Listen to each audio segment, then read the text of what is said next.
पूछलन कवन पापा अपना धानी से लाल। पूछलन कवन पापा अपना धानी से लाल। कैसे कैसे चढ़ी हमरा बाबू के हरदिया लाल। कैसे कैसे चढ़ी हमरा बेटा के हरदिया लाल। हाथ अम्मा के पालो ढकनी हरदिया लाल। हाथ अम्मा के पाल ढकनी हरदिया लाल। कलशा छुआ के चढ़ी बाबू के हरदिया लाल। कलशा छुआ के चढ़ी बाबू के हरदिया लाल। पूछले कवन चाचा अपना धानी से लाल। पूछलन कवन चाचा अपना धानी से लाल।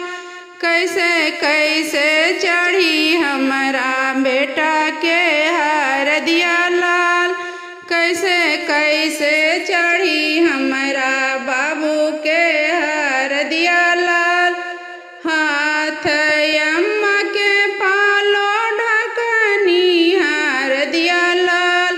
हाथ अम्मा के पालो ढकनी हरदिया लाल। कलशा छुआ के चढ़ी बाबू के हरदिया लाल।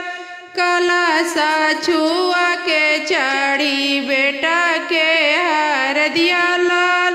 पूछलन कवन भैया अपना धानी से लाल।